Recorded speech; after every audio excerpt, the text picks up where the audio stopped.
아, 여러분 안녕하십니까. 백현동 옹벽 아파트, 백현동 로비스트, 김인섭, 이재명 성남시장 선거 때 선거대책 본부장 했던 사람. 올해 나이가 71살입니다. 나이가 꽤 됐죠. 한국 하우징 기술이라는 회사의 대표를 했던 사람. 김인섭.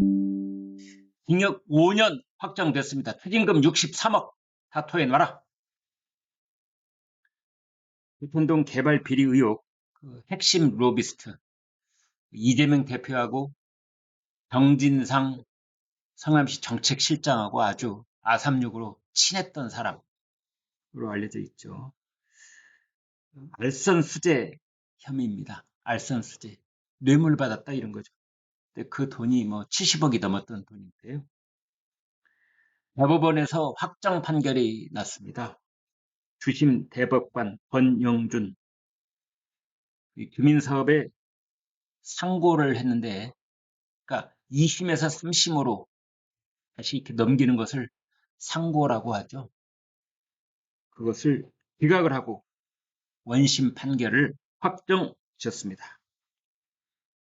이 앞서 1심, 2심 모두 다 김인섭에게 징역 5년, 추징금 63억 5,700만 원 이미 다 명령한 바가 있죠.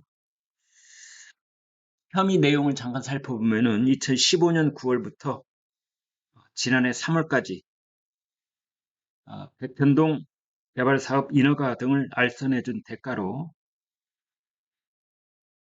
그러니까 한 9년 동안에 걸쳐서 돈을 받은 셈인데, 부동산 개발업자 정바울,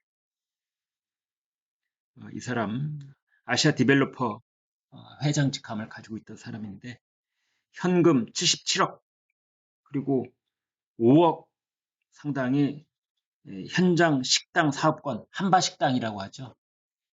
이것을 받은 혐의로 작년 5월에 구속이 됐고, 작년 10월에 보석으로 풀려난 바가 있습니다. 얼굴 모습 잠깐 보여드리겠습니다.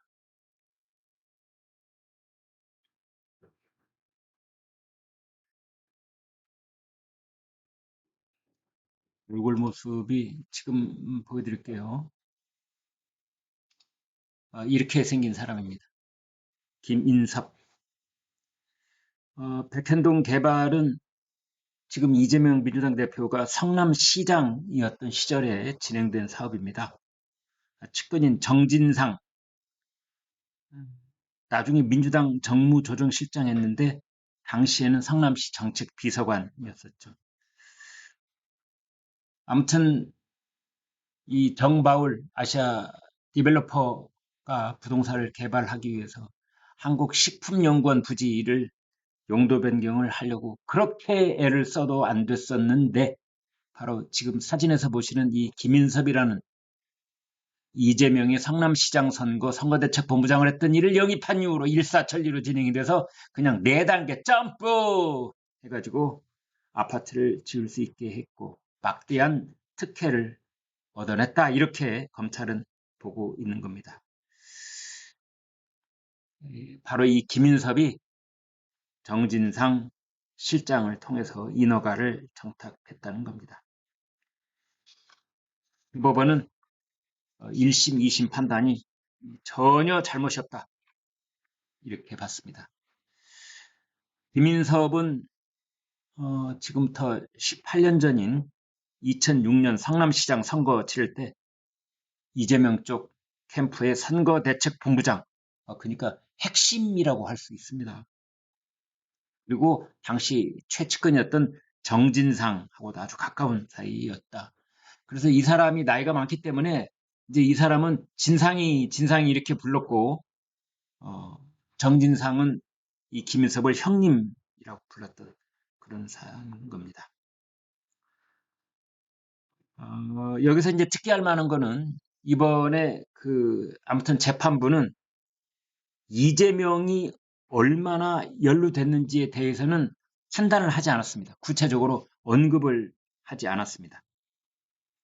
그런데 이재명이 개입됐다, 또는 이재명이 연루됐다 이렇게는 표현하지 않았지만 이재명과 정진상이 특수관계다. 특수관계. 이 사람하고 라는 거를 명시를 했습니다. 따라서 지난번 항소심 1심 때 다 그런 명시된 부분이 있다 이런 겁니다. 따라서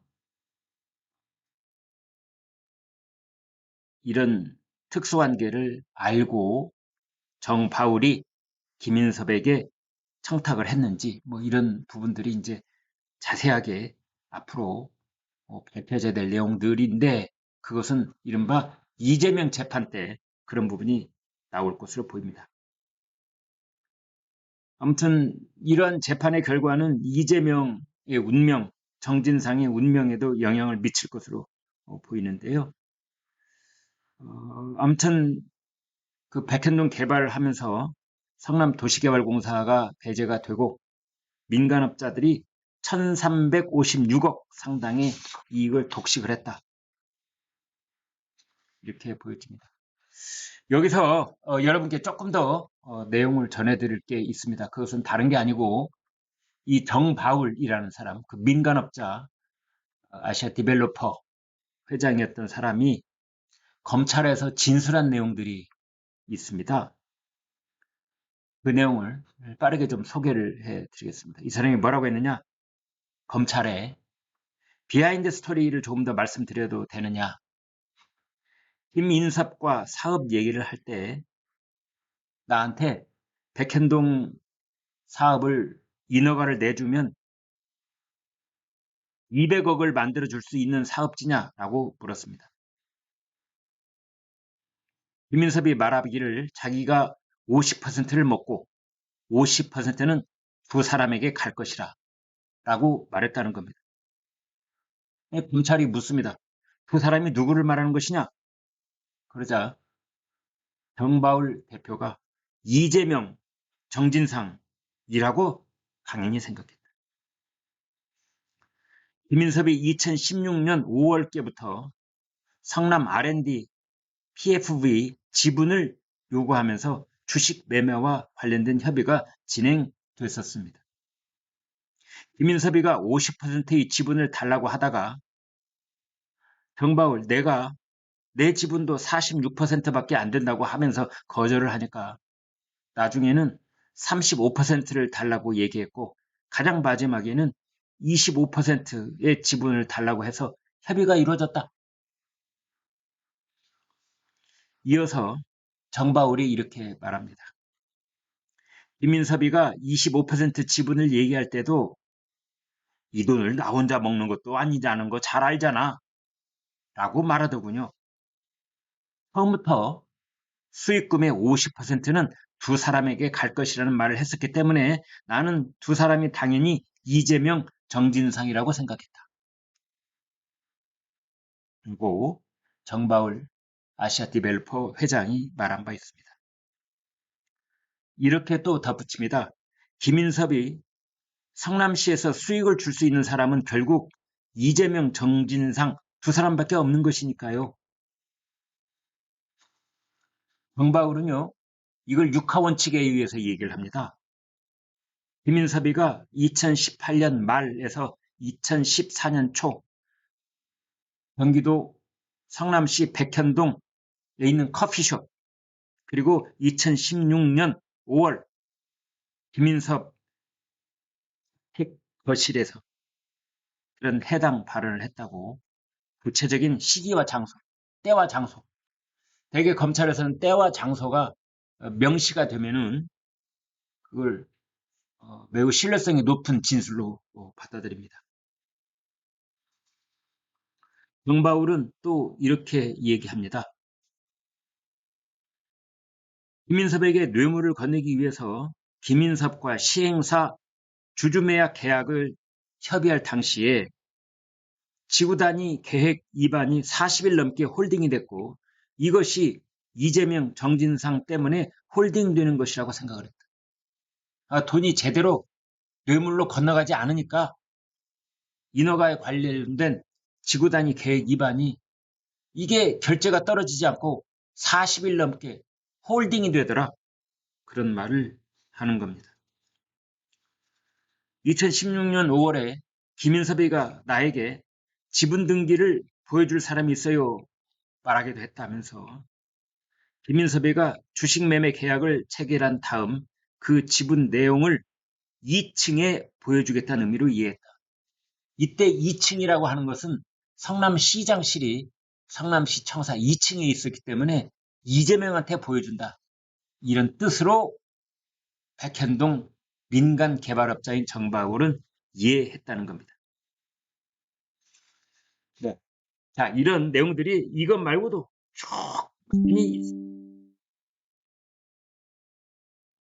뭐 김인섭이한테 왜 일이 제대로 진행이 안 되느냐 그러니까 김인섭이가 정바울한테 하는 얘기가 진상이가 잘 해주라고 그랬어. 잘 될 거야. 이제 그런 얘기가 계속 이어집니다. 이런 내용들이 이재명, 대장동, 백현동, 성남FC 뭐 이런 재판 때 이제 다 나와야 되는 건데 그러한 내용들에 대해서 대법원이 오늘 최종 확정 판결 김인섭 징역 5년 추징금 64억 이렇게 됐습니다. 아마 이재명 대표 뜨끔하지 않을까 이런 생각을 해보는데요. 그나저나 뭐 이재명 대표 대장동 백현동 재판 지금 본안 심사가 시작도 안 돼 있는 상황이기 때문에 언제 될런지 유례 신도시 겨우 끝났습니다. 백현동, 대장동, 유례 신도시, 성남FC 그 네 가지가 함께 묶여져 있는 병합되어 있는데 그중에서 유례 신도시가 끝났습니다. 여러분 고맙습니다.